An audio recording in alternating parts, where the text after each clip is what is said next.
В Сочи по делу. Чувашские оперативники задержали в городе-курорте группу мошенников, рассылавших посылки с некачественным товаром по всей России. Как людей убеждали купить кота в мешке и почему доверять подобным продавцам себе дороже? Об этом в сюжете наших коллег из пресс-службы МВД.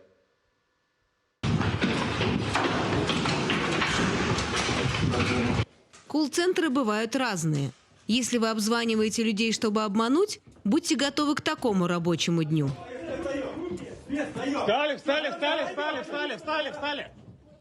Встали!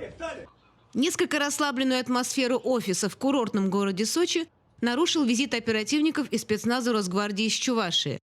Но администратор и работники пока ведут себя так, словно не знают, чем обязаны вниманию правоохранительных органов. Люди оставляют заявки. Где? На интернет-сайте. И уже принимаем заявки, обзваниваем, и кто соглашается, отправляют товар. Обзванивает кто? Операторы. Все вот здесь, все операторы, да это? Но сотрудникам отдела по борьбе с организованной преступностью Управления уголовного розыска МВД по Чувашии, которые провели комплекс мероприятий во взаимодействии с Департаментом безопасности Почты России, известно, как работал этот сочинский колл-центр. К примеру, жительницы Чебоксар предложили выбрать в подарок за накопленные бонусы и небольшую доплату крутой робот-пылесос, а прислали непонятно что. Открыли коробку, а там лежит муляж вот этого робота-пылесоса.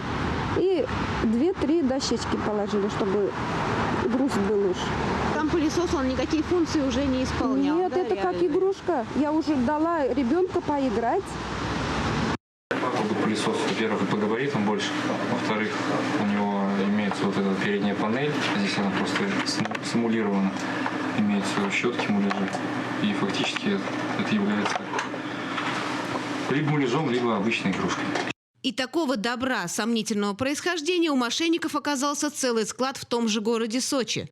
В ходе обыска оперативники, следователи и эксперты из МВД по Чувашии изъяли здесь большое количество отпаривателей, роботов-пылесосов, радаров, массажеров, смарт-часов и другой техники.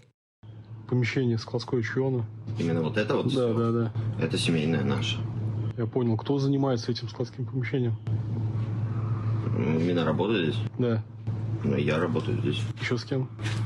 С товарищем. Качество любого из товаров абсолютно не соответствовало тому, что по телефону обещали клиентам операторы колл-центра. Для последних были разработаны инструкции, как разговаривать с покупателями и убедить забрать почтовое отправление. Чем больше граждан получит посылки, направленные наложенным платежом, тем больше была премия работников колл-центра. 25-летний предполагаемый организатор преступной схемы считал ее просто бизнесом, хотя неприятности с законом по этому поводу у него возникали и раньше.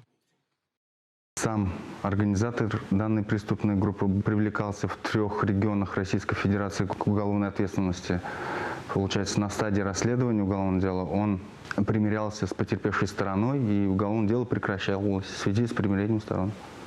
Поэтому посылки из Сочи с котами в мешке разлетались по всей России.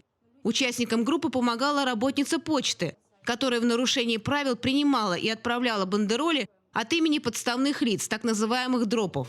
В почтовых отделениях Сочи, где также прошли обыски, было изъято порядка 90 приготовленных к отправке или невостребованных посылок. А почтовый работник оказался той же компании, которая под конвоем была доставлена в Чувашию. В Республику Чувашию было доставлено 3 лиц. Данные граждане являются жителями города Сочи, Краснодарского края. В отношении данных граждан возбуждено уголовное дело по признакам состава преступления, предусмотренного частью 2 статьи 159 Уголовного кодекса Российской Федерации, а именно мошенничество, совершенное группой лиц по предварительному сговору. Уже известно не менее чем о 10 потерпевших только в Чувашии, каждому из которых был причинен ущерб порядка 6 тысяч рублей. Расследование уголовного дела продолжается. 3 его основных фигурантов арестованы и находятся в следственном изоляторе.